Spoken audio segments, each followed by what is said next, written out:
కార్తీక మాసం చాలా విశేషమైనటువంటి మాసం. అసలు కార్తీక మాసం శివకేశవులకి భేదము లేనటువంటి మాసం అని, పుణ్యాన్ని సంపాదించుకోవడానికి తెలిసి కానీ తెలియక కానీ చేసినటువంటి పాపాలను నశింపజేసుకోవడానికి ఉత్తమమైన మాసం కార్తీక మాసం. జ్యోతిష్ శాస్త్ర ప్రకారం పౌర్ణమి రోజు కృత్తికా నక్షత్రానికి చంద్రుడు దగ్గరగా ఉండడం చేత ఈ మాసమునకు కార్తీక మాసం అని పేరు. కృత్తికా నక్షత్రం మనకి రాశులలో ముఖ్యంగా మేషరాశి మొదటి రాశి, అందులోనూ అశ్విని భరణి కృత్తిక ఈ మూడు మేషరాశిలో ఉన్నటువంటి నక్షత్రం. అందులో కృత్తికా నక్షత్రంలో మనకి కృత్తికా నక్షత్రానికి చంద్రుడు దగ్గరగా ఉండడం చేత ఈ మాసమునకు కార్తీక మాసం అని పేరు. కృత్తిక అనేది అగ్నికి సంబంధించినటువంటి నక్షత్రం, కార్తికేయుడికి సంబంధించినటువంటి నక్షత్రం. అది శివుడికి చాలా ప్రీతికరమైన నక్షత్రం, ప్రీతికరమైనటువంటి మాసంగా మనకు చెప్పబడింది.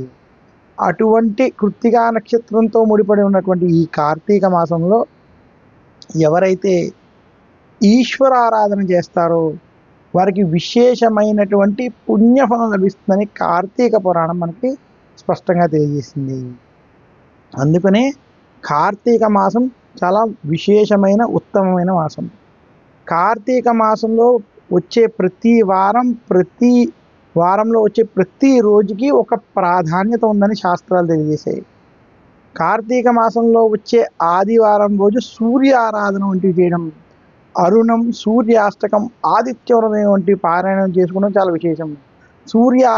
ఆలయాలు దర్శించి అక్కడ దీపారాధన చేయడం చాలా విశేషం అని చెప్తారు. కార్తీక సోమవారాలు శివాలయాన్ని దర్శించాలి, శివాభిషేకం చేసుకోవాలి, ఉపవాసం వంటివి చేయాలి. కార్తీక సోమవారాల్లో శివాలయంలో దీపారాధన చేయడం చాలా విశేషం.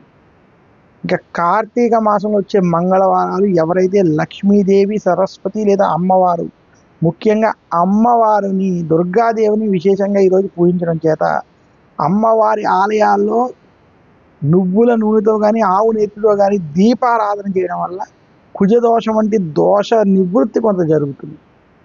కార్తీక మాసంలో వచ్చే బుధవారాలు శ్రీ మహావిష్ణువుని పూజించమని శాస్త్రం. బుధవారం రోజు విష్ణు సహస్రనామాన్ని పారాయణం చేయడం, విష్ణుమూర్తిని ప్రత్యేకంగా పూజించడం, విష్ణుమూర్తికి సంబంధించినటువంటి ఆలయాలలో దీపాలు వంటివి వెలిగించడం చాలా విశేషం. ఇంకా కార్తీక మాసంలో వచ్చే గురువారాలు దక్షిణామూర్తిని పూజించినట్లయితే వారికి బృహస్పతి యొక్క అనుగ్రహం కలుగుతుంది.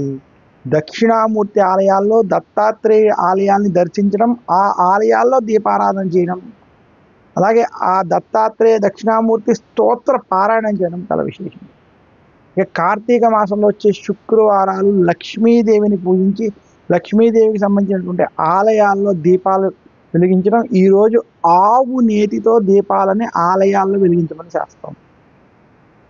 అలా శుక్రవారం రోజు కనుక ఎవరైతే ఈ రకమైనటువంటి పూజలు, లక్ష్మీ పూజలు చేసి అమ్మవారికి పరమాన్నాన్ని నివేదన చేస్తారో వారికి అలక్ష్మి ఉండదు.